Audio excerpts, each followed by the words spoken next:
Ele não descansa, mas nós podemos descansar, amém? Nessa certeza de que Ele sempre tem algo melhor. Aleluias, como foi lido aqui para nós, como fala lá em Isaías. Ai, os meus pensamentos são mais altos, os meus caminhos mais elevados. Então descanse, porque o que Ele tem para você é o que olho nenhum viu, ouvido nenhum ouviu, o que jamais chegou ao coração do homem. Aleluias. Então vamos declarar isso nessa noite, com a certeza de quem é o nosso Deus. Amém.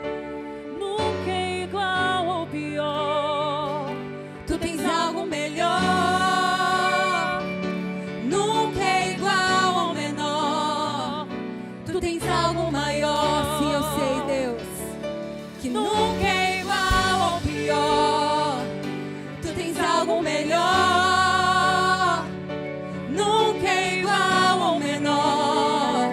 Tu tens algo maior. Nem olhos viram, nem ouvidos ouviram, nem jamais foi sentido o que tu tens para nós.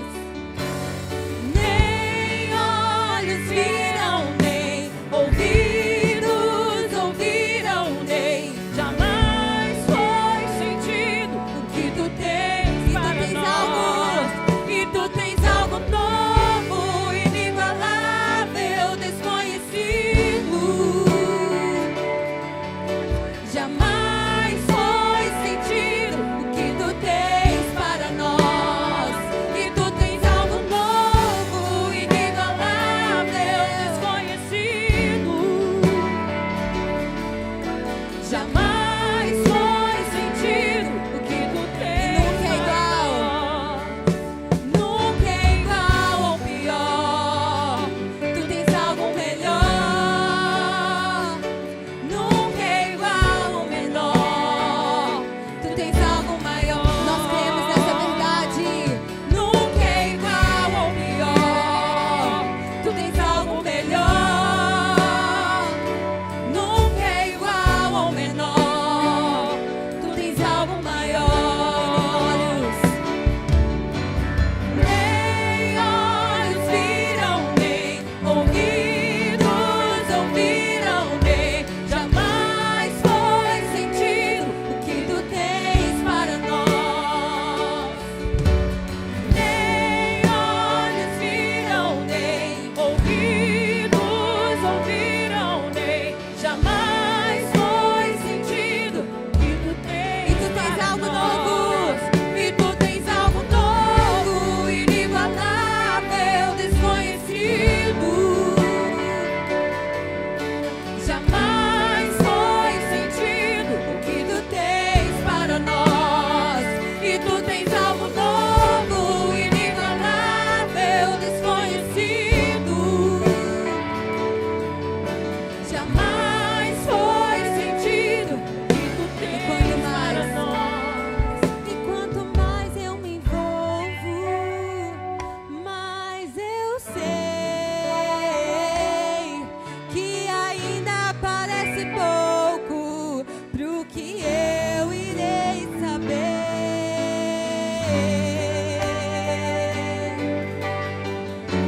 Hoje eu não consigo ver tudo. Hoje eu vejo apenas um reflexo, mas um dia eu irei conhecer tudo, saber tudo. Aleluias, aleluias. Não tem como andar com Deus sem fé. A palavra de Deus diz: é impossível agradar ao Senhor sem fé. Porque nós precisamos deixar as nossas certezas, as nossas confianças e confiar no que Ele tem. Assim como foi com Abraão. Deus falou: Abraão, sai da sua terra, sai da sua parentela e eu te levarei para um lugar onde eu vou te mostrar. Mas Ele não mostrou tudo, Ele não falou tudo. Ele age assim com a gente. Ele não mostra tudo, Ele não fala tudo, mas nós precisamos confiar. Nós precisamos nos lançar na certeza de que o plano dele é maior, de que a vontade dele é boa, perfeita e agradável, de que ele é o Deus que não falha, o Deus que não erra, o Deus que não mente, o Deus que não mente. Aleluias, aleluias, aleluias. E a palavra dele não vai voltar vazia. A palavra dele não vai voltar vazia. E sabe o que ele tem declarado ao seu respeito? A palavra dele diz que será salvo tu e a tua casa. A palavra dele diz que ele irá te guardar, como nós cantamos aqui, na sua entrada e na sua saída.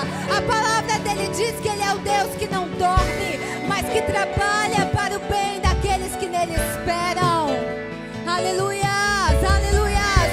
Então será que você pode nesse momento, nesse restinho de momento de louvor, ficar de pé no seu lugar e declarar esse Deus que não falha, declarar esse Deus que não muda? Aleluias. Quanto mais eu me envolvo, Senhor, quanto mais eu te conheço, mais eu sei que existe mais, e eu quero mais. Quanto mais eu me envolvo, Mas eu sei que ainda parece pouco. E quanto mais eu me envolvo, mas eu sei que ainda parece pouco. Mais uma vez, e quanto mais eu me envolvo, mais eu sei que ainda parece pouco. E tu tens algo novo, e tu tens algo novo, inigualável, desconhecido.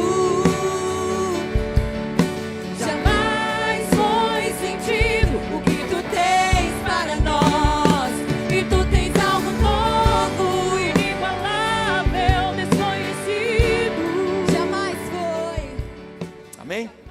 Pastor Dilson, meu amigo, homem de Deus, grande expectativa, irmão, um tempo já que a gente, queria trazê-lo aqui.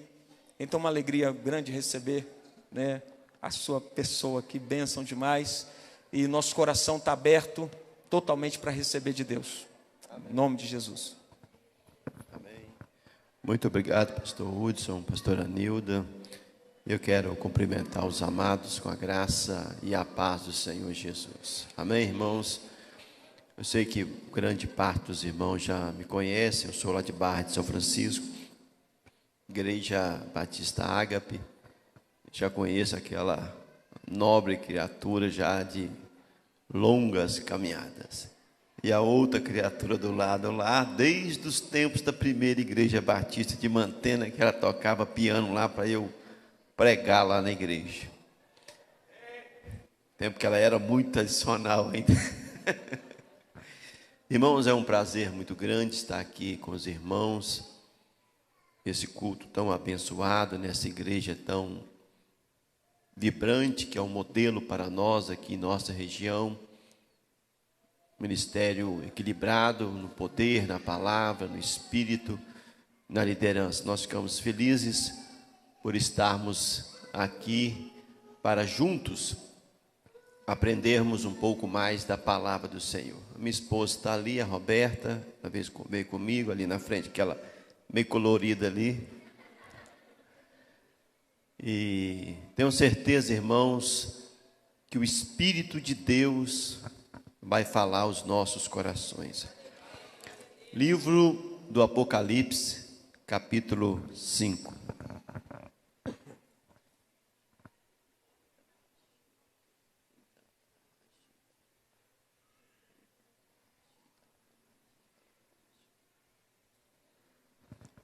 Apocalipse, capítulo 5.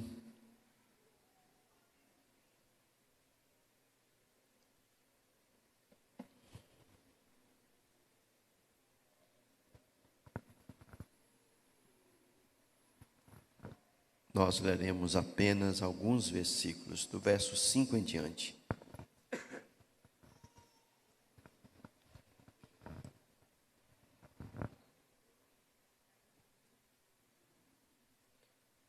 Apocalipse capítulo 5, do verso 5 em diante.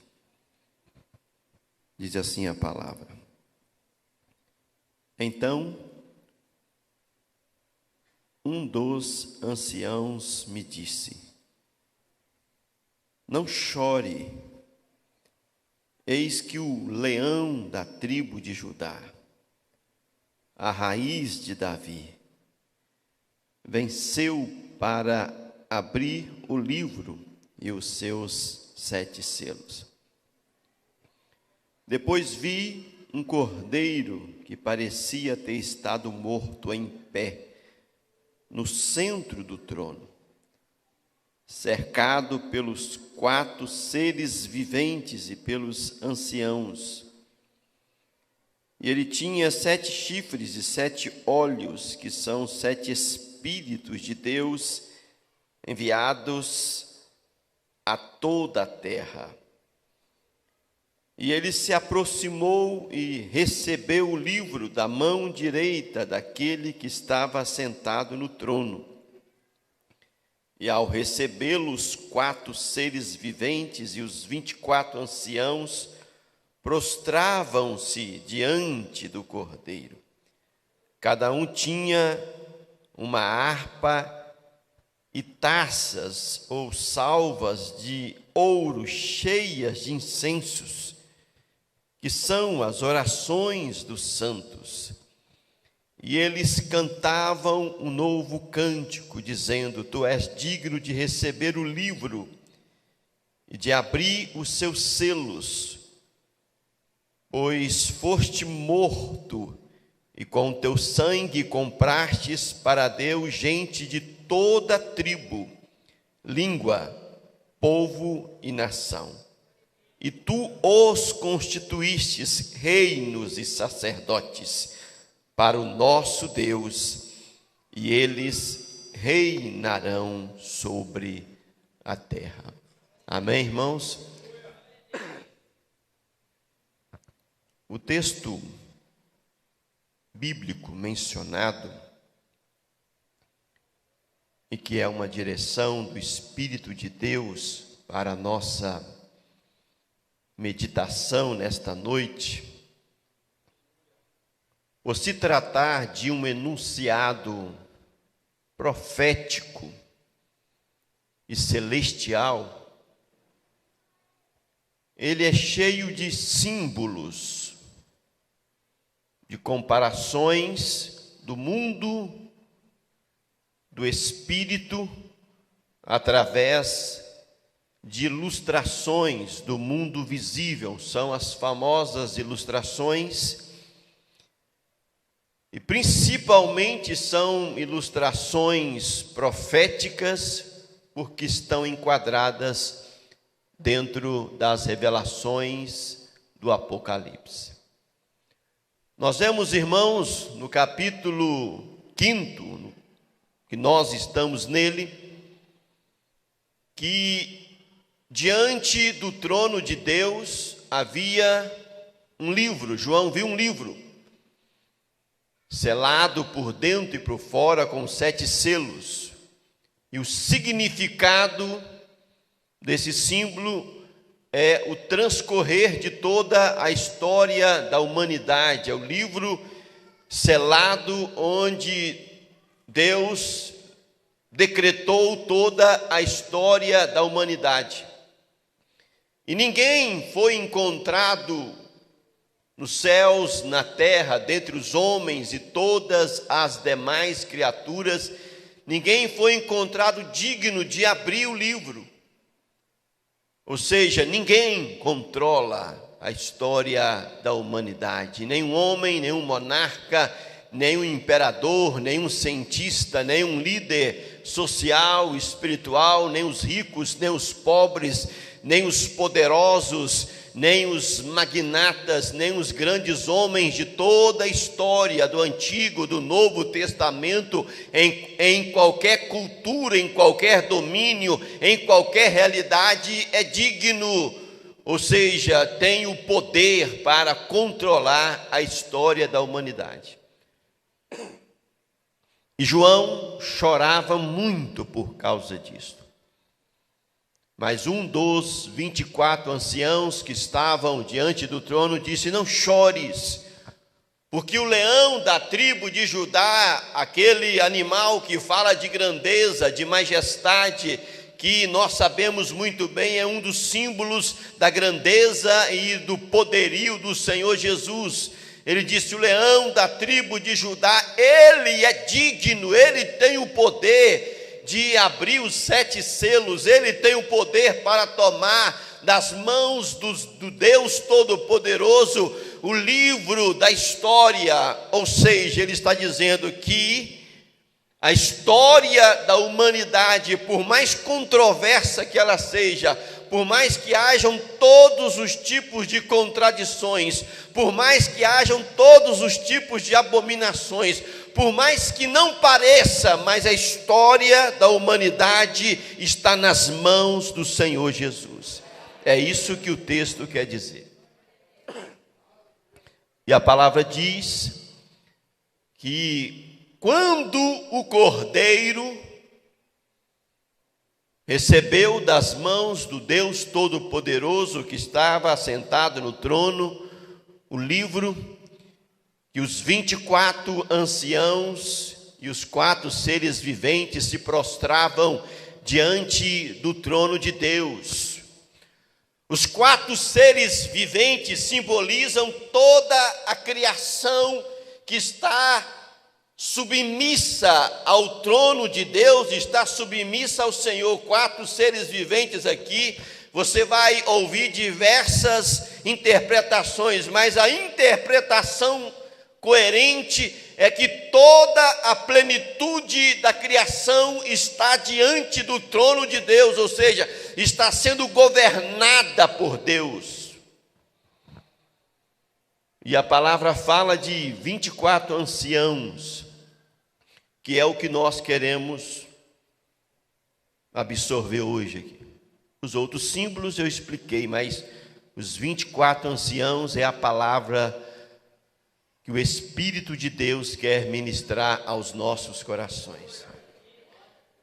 Existem algumas interpretações sobre o que seriam esses 24 anciãos que estão diante do trono de Deus. Alguns teólogos dizem que se tratam de um conselho cósmico celestial, anjos de alta patente que ajuda Deus a governar e a comandar todo o universo. Uma outra interpretação diz que se trata de toda a plenitude do povo de Deus na história da humanidade. 24 dividido por 2 dá 12, 12 mais 12. Aí alguns dizem que 12 simbolizam as 12 tribos de Israel, o povo de Deus da antiga aliança. Mais 12, os apóstolos do Cordeiro, que simbolizam a igreja, o povo de Deus da nova aliança. 12 mais 12, 24, e eles estão diante de Deus. Então seria toda a plenitude do povo de Deus em toda a história da humanidade. Mas há uma outra interpretação que diz que esses 24 anciãos simbolizam a igreja vencedora, a igreja que reina, a igreja que tem poder, a igreja que tem autoridade, a igreja que revela a glória de Deus e a majestade do Senhor. Irmãos, a primeira interpretação, ela não tem nenhum tipo de coerência, porque Deus não precisa de nenhum tipo de conselho cósmico de anjos de alta patente para governar a sociedade. Deus não precisa de conselho. Quem foi o conselheiro de Deus? Deus não precisa da ajuda de ninguém. Ele é autossuficiente, Ele é poderoso, Ele é exaltado. O texto diz aqui que Jesus tem 7 chifres que simbolizam poder, e o número 7 quer dizer a plenitude, ou seja, Ele tem todo o poder. Ele tem 7 olhos, olhos simboliza a visão, quer dizer, Ele tem todo o conhecimento. Deus já tem todo o conhecimento, todo o poder, toda autoridade, Deus não precisa de nenhum conselho para ajudá-lo em nada. A segunda interpretação, muito embora pareça muito coerente, mas não é a mais coerente com a teologia bíblica do Novo Testamento. Na teologia bíblica do Novo Testamento, Israel não está assentado nas regiões celestiais. É povo de Deus, de uma aliança antiga, de um pacto inferior, de uma aliança inferior, de uma autoridade inferior. Povo de Deus, mas numa dimensão numa aliança inferior. Quem habita nas regiões celestiais, segundo Paulo em Efésios capítulo 1, é a igreja, o povo redimido, o povo da nova aliança, uma aliança superior que não depende de obras humanas, mas depende da vida e da autoridade do Senhor Jesus. Então, irmãos, esses 24 anciãos simbolizam a igreja que vence, a igreja de autoridade, a igreja de poder, a igreja que revela a glória do Senhor. 24 aqui é o número do sacerdócio, e eles em outro texto diz que tem uma coroa. Então, sacerdote, aqueles que servem, que tem coroa, e autoridade, reinado. E Pedro diz, 1 Pedro capítulo 2, verso 9, que nós, a igreja, somos reinos e somos sacerdotes de Deus. Anciãos na Bíblia é símbolo de autoridade, aqueles que governam, aqueles que dão a direção. Então a igreja tem autoridade. Paulo diz: nós morremos, ressuscitamos e estamos assentados com Cristo nas regiões celestiais, reinando com Ele, Efésios 1 e 2. Então, irmãos, nós somos essa igreja. Esses 24 anciãos, eles simbolizam a igreja que representa o poder na terra, a igreja vencedora. E quando eles dizem aqui, e tu, versos 10, e tu os constituíste reinos sacerdotes para o nosso Deus, e eles reinarão sobre a terra. Fala de um povo vencedor, de um povo de bênçãos, de um povo de glória, de um povo que tem autoridade. Mas agora, irmãos, preste atenção. O texto diz que nas mãos,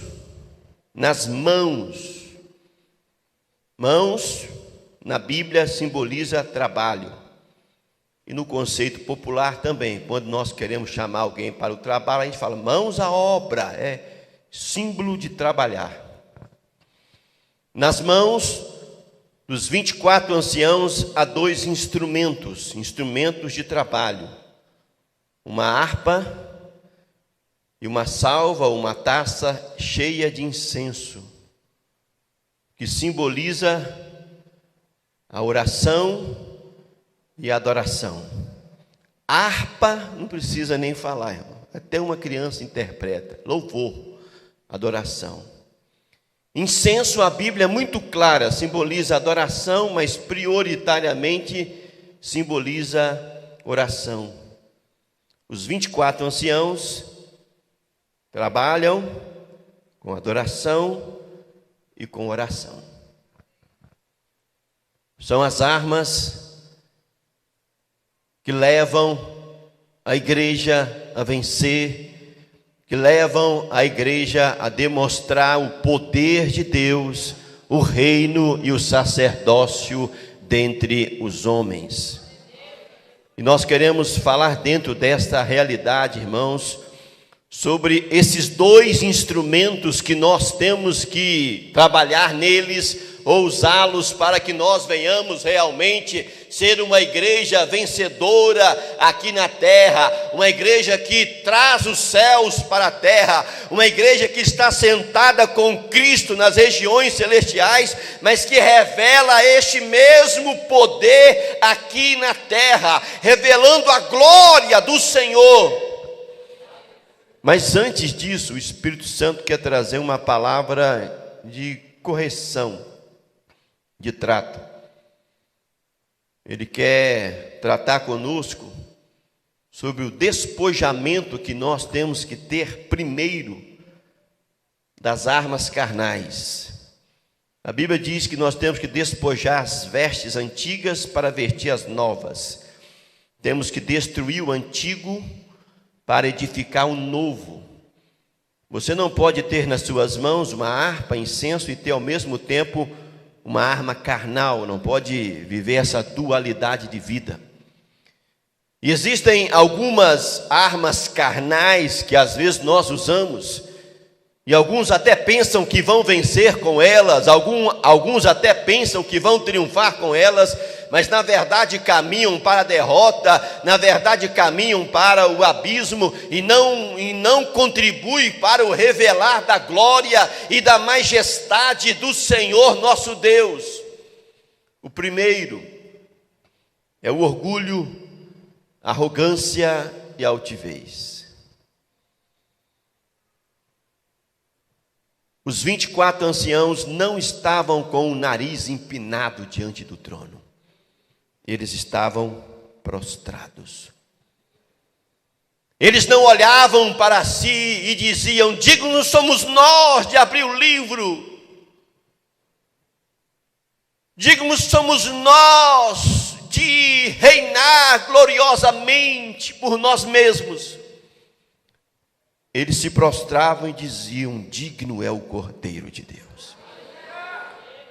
Irmão, com orgulho, arrogância, altivez e soberba, nós não venceremos e não revelaremos o caráter do Senhor Jesus. Pelo contrário, revelaremos o caráter das trevas.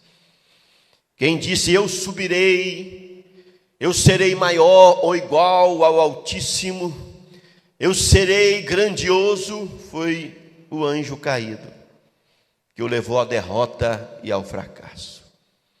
A Bíblia diz que a altivez de espírito leva o homem para a queda, que Deus resiste ao soberbo, porém Ele dá graça aos simples e aos humildes de coração.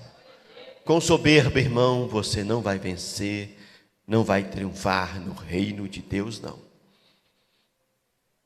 A outra arma carnal que nós temos que abrir mão delas são as acusações e as condenações. A palavra diz que os 24 anciãos tinham uma harpa na mão e uma taça ou uma salva cheia de incensos. Eles não tinham um espeto e nem um alfinete para ficar um alfinetando o outro. O símbolo não era alfinete. Eles não tinham uma boca de serpente para ficar um cuspindo veneno no outro. Eles estavam orando e adorando ao Cordeiro de Deus. Com acusações e condenações, ficar atacando, condenando, criticando, amargurando, azedando, ficar só vendo o problema de igreja ou de igrejas, ou ficar só atacando o irmão, ou mesmo a pessoa do mundo, ficar só envenenando o irmão, você não vai cativar ninguém, você não vai atrair ninguém. Você não será canal da cura e nem da bênção de Deus sobre a vida de ninguém. Você não vai vencer no reino dessa maneira. Outra coisa, a amargura de alma. Eles tinham uma taça cheia de incenso, irmão. Não era suco de jurubeba, não. Não era fel, não era 2 quilos de jiló, não, para simbolizar algo amargo, não.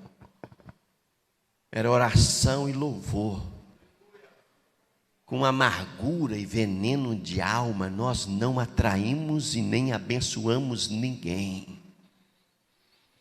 Há muitos anos atrás, uma pessoa que só sabe falar mal dos outros, criticar, amargurar, Parece que a pessoa não tem uma alma, não, parece que ela tem uma serpente dentro da alma delas. A pessoa só sabe atacar, é azeda para tudo, ataca todo mundo. Um dia veio falar comigo assim: mas ninguém quer ficar do meu lado. Ninguém me ama, e não ama mesmo não. Aquela pessoa lá, ninguém tem paciência não. E eu deveria ter falado, mas não falei. Deixei calado, fiquei calado.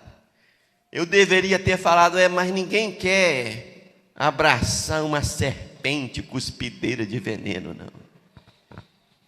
Se você é dessas pessoas que só sabe atacar, só sabe criticar, envenenar, você vai conquistar quem, irmão? Que você só vai atrair demônios sobre a sua vida. Você vai atrair ao império das trevas. Ninguém quer ser amigo de gente amargurada, infernizada, com a língua encapetada para cuspir veneno em ninguém, não. Outra coisa semelhante a essa são as murmurações. Nós vemos no deserto lá o povo caía e desfalecia, e um dos grandes motivos era a murmuração, a insatisfação constante, a rebelião contra os líderes lá no deserto. Gente murmurante, lamuriante, que só sabe liberar palavras de contestação inconsequente, só vive com a alma sempre insatisfeita para tudo. Pessoa assim não vence, irmão. Não vence, não vai para frente. Nós temos que orar e falar: Deus, trata comigo das minhas murmurações, contendas, soberbas, amarguras, condenações e acusações. Porque essas armas não são de Deus, irmãos. Esses instrumentos são do império das trevas e da nossa natureza caída. Se você é uma dessas pessoas que, em vez de ter harpa na mão, em vez de ter incenso, fica só alfinetando, acusando, amargurando, com o nariz empinado, peça para que o Espírito de Deus venha tratar com a sua vida e purificar a sua alma dessas armas ou desses sentimentos malignos, para que você se levante, não para ser uma pessoa aliada às trevas, mas se levante para ser a igreja vencedora do Senhor Jesus. Agora, irmãos, nós vamos falar então do lado, entre aspas, positivo. A harpa, o incenso e a vida dobrada, que estava aqui interiorizada nos 24 anciãos, contrapondo essas armas carnais. Primeiro, se nós queremos revelar a igreja vencedora, nós temos que ter humildade, simplicidade e quebrantamento. Os 24 anciãos, diante do Cordeiro de Deus, que recebeu de Deus o livro da história, eles se dobraram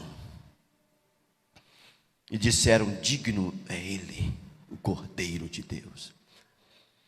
Num gesto de humildade, de quebrantamento e de reconhecimento da glória do Senhor nosso Deus.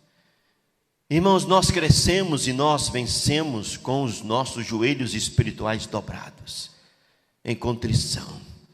O próprio Jesus demonstrou isso, mesmo sendo Deus, não teve por usurpação ser igual a Deus, mas a si mesmo se humilhou, tomando a forma de servo, e como servo foi um homem servo, obediente até a morte de cruz. Deus resiste aos soberbos, mas dá graça aos humildes. Nós vencemos, irmãos, com a nossa alma dobrada diante do altar do Senhor nosso Deus.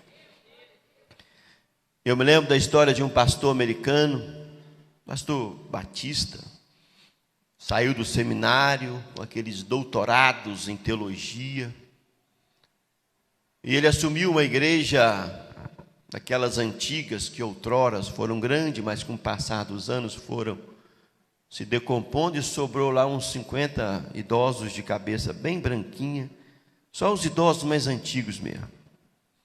Mas ele assumiu a igreja e com aquela disposição de trabalhar, e aquela coisa vibrante, doutorado e novo, e aquela pessoa entusiasta e tal, e trabalhou um ano na igreja.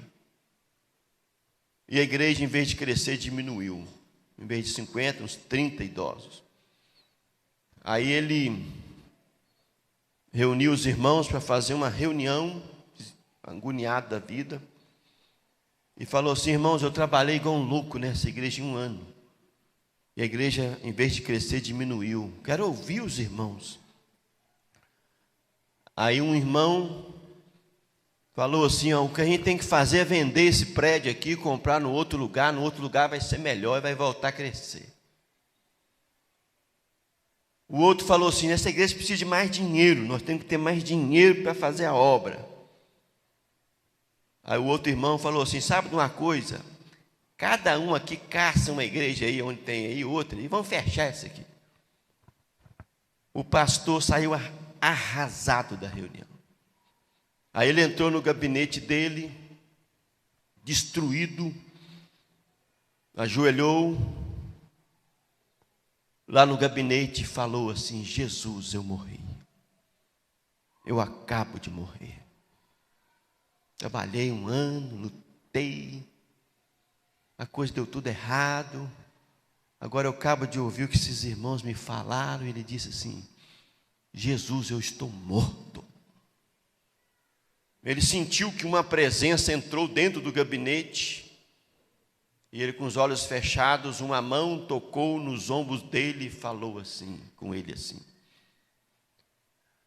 agora que você morreu, deixa eu viver em você, viver através da sua vida. E ele entendeu a mensagem. E diz a história que alguns anos depois, só no culto matutino da igreja, davam aproximadamente 5.000 pessoas presentes. Quem faz a obra é Deus, irmãos. É a vida de Cristo que tem que fluir de nós, e não nós. Temos que fluir no reino. No reino é de Deus, é porque dele, por ele, para ele são todas as coisas. A base é Ele, quem faz é Ele, para a glória dEle. Nós somos instrumentos, e temos que ser instrumentos simples e quebrantados, sem nenhum tipo de ostentação, irmãos. Esta é a vitória do servo de Deus, a vitória de Filipenses capítulo 2, onde ele diz que mesmo sendo Deus, Ele se humilhou-se a si mesmo, e o nosso exemplo é Jesus. Ser igual a Jesus em humildade e quebrantamento, irmão. A outra arma é a adoração e o louvor. Harpa, você já sabe, é louvor e adoração. Eles estavam diante de Deus, louvando e adorando, tanto que eles louvam, dizendo: tu és digno de receber o livro, de abrir os 7 selos, porque tu morrestes e comprastes para Deus gente de toda a tribo, língua, povos e nações, e o Senhor os constituísse, adorando e exaltando o nome do Senhor Jesus. Agora, uma adoração, irmãos, para nós sermos vencedores, vocês sabem muito bem disso, não é novidade para ninguém, é a adoração em toda e qualquer situação da vida, mesmo nos momentos mais angustiantes do nosso viver. Aquele famoso texto, muito conhecido, muito cantado, Abacuque 3,17, que diz: ainda que a figueira não floresça, todavia eu me exultarei no Senhor. Os Salmos 42, o salmista fala de um tempo de uma profunda dor na alma, profunda depressão, uma angústia terrível. Ele usa os famosos exageros do povo judaico e diz: as minhas lágrimas têm sido o meu alimento dia e noite, ou seja, eu estou sofrendo demais. Mas aí ele diz assim: Contudo, de dia eu vou orar a Deus. E à noite, que simboliza os tempos difíceis, ele diz assim: mas à noite eu darei a Deus uma canção de louvor e de adoração. Deus quer que nas nossas noites de lágrimas, irmãos, mesmo em meio às maiores depressões, mesmo que nós venhamos falar igual o salmista: as minhas lágrimas têm sido meu alimento dia e noite, mas Ele quer ouvir dos nossos lábios uma canção ou uma expressão de louvor e de adoração. É adorar, irmãos. Adorar mesmo que tudo esteja desabando. Adorar nas noites sombrias, nas noites de lágrimas da nossa vida. Adorar a Deus. Focar nele a nossa vida. Focar nele o nosso destino. E a outra arma de adoração, de vitória, nós já falamos, é a oração. Eles se dobraram, e se dobrar é um dos símbolos de oração. Se ajoelhar é símbolo de oração. Incenso representa também adoração, mas o teor mais forte é oração. O próprio texto explica aqui. João já explica o símbolo, ele diz: eles estavam com uma taça cheia de incenso, que são as orações dos santos. Vence a igreja que ora, irmão. A igreja que busca a Deus intensamente. E nós temos que orar diante dos ataques do inimigo. E às vezes nós não vencemos o inimigo, irmãos, porque quando o inimigo começa a atacar, a gente vai lá nas armas carnais, e a gente começa a reclamar, e a amargurar, e a botar a culpa na igreja, a botar a culpa no pastor, e a falar do vizinho, a falar não sei mais quem, a falar do governo, e a murmurar, e a azedar, e a atacar, e você está fazendo o que o diabo gosta, irmão. Quem gosta de amargura, de condenações, e ataques, e soberba é o diabo. Aí o diabo está atacando você, em vez de você orar e clamar e pedir o poder de Deus, você lança a mão das armas das trevas, aí você vai estar dando mais força ao diabo. É para você orar e colocar sua vida diante do altar, e Deus vai manifestar a vitória contra o império das trevas. Nós temos que orar, irmãos, diante das nossas angústias de vida. Nós temos que orar diante das nossas dificuldades, crises, provações. Em vez, vou repetir a palavra, em vez de você ficar reclamando, atacando, acusando, ora a Deus, irmão. Ora a Deus. Busque a face do Cordeiro de Deus. E nós temos que orar diante de causas impossíveis, diante de realidades de portas fechadas. Nós temos que orar diante de cadeias, temos que orar diante de situações absurdamente adversas. Você quer ver um exemplo disso? Atos 16, Paulo e Silas chegaram em Filipos, e lá eles foram usados por Deus para ganhar almas, expulsar demônios, abrir uma igreja. E houve uma perseguição lá. Eles foram presos, todo mundo aqui conhece bem essa história. E lá pela meia-noite, o que Paulo e Silas fizeram, irmão? Pegaram a harpa e o incenso deles.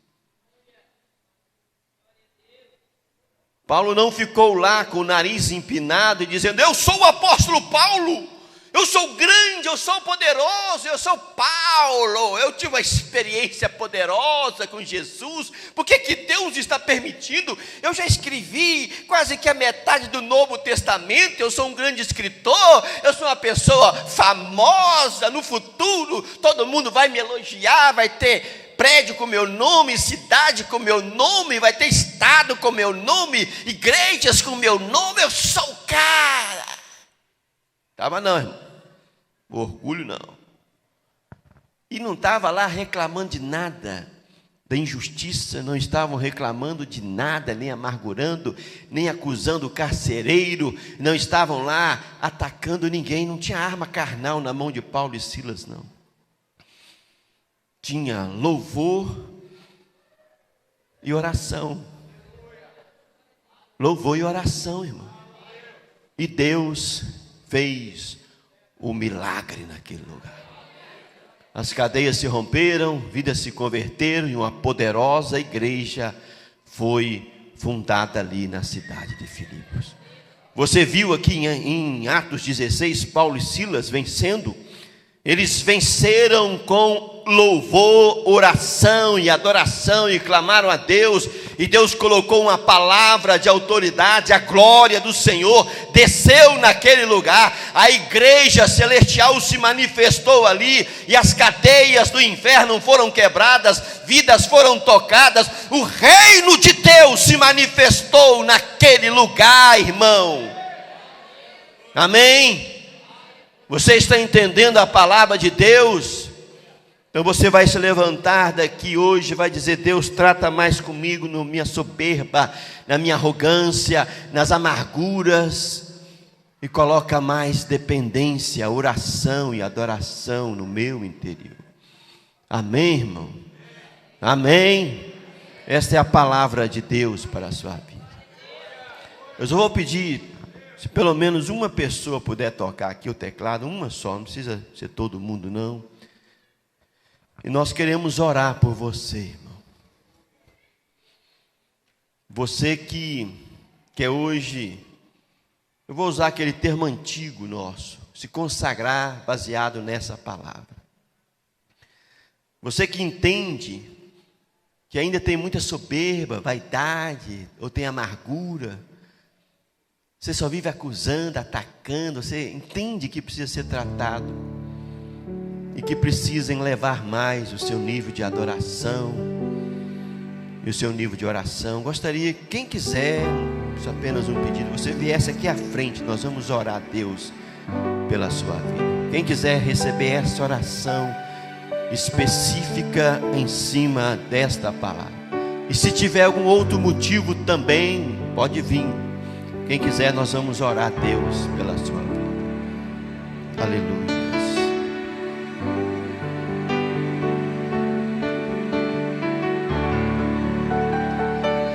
Se você quer dizer para Deus aqui na frente: Senhor, eu preciso ser mais tratado na palavra que foi ministrada, e quero crescer mais em oração e adoração, quero consagrar ao Senhor a minha vida. Aleluias, Tu és santo, Senhor. Glórias ao nome de Jesus. Venha se você quer mesmo, irmão. Não venha porque o outro está vindo, não. Talvez você até quer, mas não quer vir aqui na frente. Também não é obrigado, não, irmão. Isso aqui é só um ato espontâneo. Venha se você quer mesmo. Você não precisa encenar nada aqui hoje. Aleluia. Nós vamos orar. Você que está aqui à frente, ore comigo agora. Levante a sua mão direita para o céu. Nós vamos orar. Pai, os teus filhos estão aqui à frente, Deus. E eles estão dizendo que entendem que precisam ser tratados. Talvez na vaidade, na amargura, na soberba, contenda, acusações e condenações. E eles querem ser interiorizados na palavra, Deus. Orarem mais e adorarem mais, mesmo diante das situações mais adversas da vida. Nós abençoamos os teus filhos, ó Deus, e pedimos que o teu Espírito venha imprimir esta palavra nos corações deles, em o nome do Senhor Jesus. Eu quero abençoar a sua vida. Eu vou só tocar na sua cabeça e você pode sentar no seu lugar. Pode chegar, Deus te abençoe.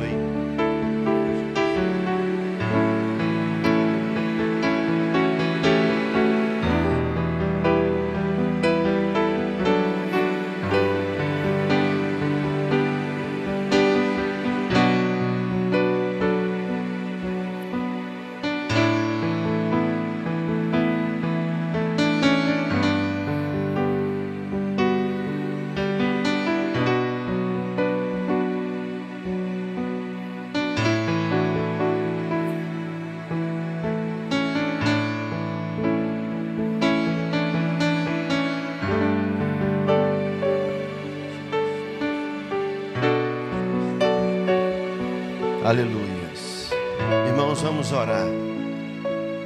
Peça ao Espírito Santo que venha tratar com você, para que você venha interiorizar esta palavra, que ela seja algo mais fluente, naturalmente da sua vida. Todas as vezes que você se deparar com lutas e adversidades e ataques e crises, naturalmente você vai fechar a sua boca contra as injúrias, acusações, condenações e amarguras e outras coisas mais, e vai tão somente abrir os seus lábios para orar e adorar o nome do Senhor, crendo que assim você vai revelar o poder e a vitória da igreja vencedora aqui na terra. Que Deus o abençoe, que o Espírito Santo gere esta palavra dentro do seu coração.